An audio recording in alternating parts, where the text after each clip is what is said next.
पड़ोसी देश बांग्लादेश में हिंदुओं पर हो रहे अत्याचार के खिलाफ विपक्ष के पहले किसी नेता ने सवाल उठाया है और अन्य विपक्षी दलों की चुप्पी पर उन्होंने कटघरे में खड़ा किया। जी हां, बसपा प्रमुख मायावती ने बांग्लादेश में हो रहे हिंदुओं पर अत्याचार को लेकर सपा कांग्रेस के रुख पर गंभीर सवाल खड़े किए, तो साथ ही संभल पर इन दिनों दलों की सियासत को भी कटघरे में खड़ा किया। सवाल उठाते हैं कि क्या वाकई विपक्षी पार्टियां सेलेक्टिव सियासत कर रही है, जिन्हें संभल को दिखता है, लेकिन बांग्लादेश में हिंदुओं पर अत्याचार के खिलाफ एक बयान तक नहीं आता। इस मामले पर ये रिपोर्ट देखिए। संभल पर घमासान, बांग्लादेश पर चुप्पी, सिलेक्टिव राजनीति कर रहा विपक्ष, मुद्दों को लेकर क्यों नहीं निष्पक्ष।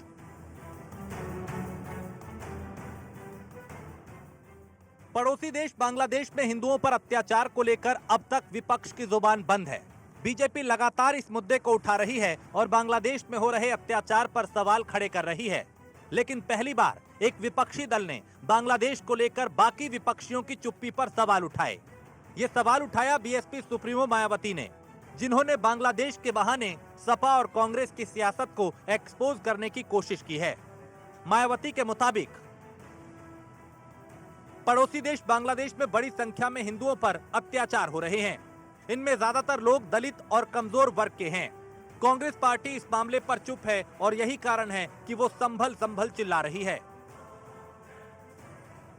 मायावती यही नहीं रुकी, उन्होंने कांग्रेस और सपा को एक ही थैली का चट्टा बट्टा करार दिया और केंद्र सरकार को भी नसीहत दी कि उसे बांग्लादेश के मामले में दखल देना चाहिए। मायावती ने संभल पे कांग्रेस और सपा के शोर पर भी सवाल उठाया और इसे वोट बैंक की सियासत करार दिया। ये बेहद दिलचस्प है कि विपक्ष की चुप्पी के बीच मायावती ने दूसरे दलों को आईना दिखाया है, क्योंकि अब तक बांग्लादेश के मुद्दे पर सिर्फ बीजेपी ही मुखर रही है और अब भी है। ये बहुत दुर्भाग्यपूर्ण बात है और इसकी कोई वजह भी समझ में नहीं आती कि क्यों अचानक ऐसा हो गया है। पर जिस तरह से हो रहा है उस तरह से ये लगता है कि इससे कोई सोची समझी स्कीम के तहत हो रहा है और हमें इसका पूर्णतः विरोध करना है। हम ये चाहते हैं कि ये अत्याचार जो हो रहा है, जो नृशंस हत्याएं हो रही हैं, वो बंद होनी चाहिए। सरकार को भी बहुत ठोस कदम इस पे उठाना चाहिए और सरकार को ये भी चाहिए कि इंटरनेशनल दबाव बनाए बांग्लादेश की गवर्नमेंट पर।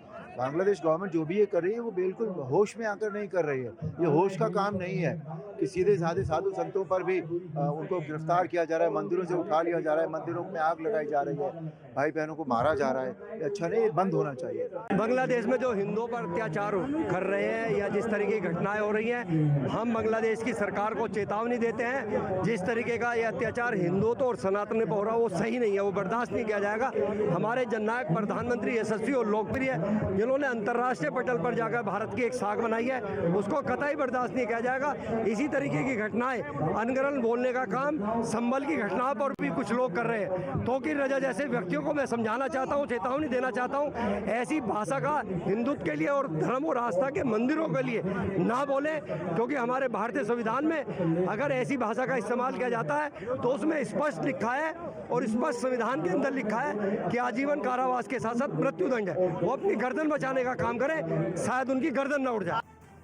एक तरफ यूपी में संभल पर सियासत जारी है और तौकीर रजा जैसे नेताओं के भड़काऊ बयान इसकी आग में घी डालने का काम कर रहे हैं, तो दूसरी तरफ बांग्लादेश जैसे संवेदनशील मुद्दे पर विपक्ष की चुप्पी उनकी सिलेक्टिव सियासत की पोल खोल रही है। सवाल उठता है कि क्या विपक्षी दल बांग्लादेश पर सिर्फ इसलिए चुप है क्योंकि उन्हें मुसलमानों के नाराज होने का डर सता रहा है।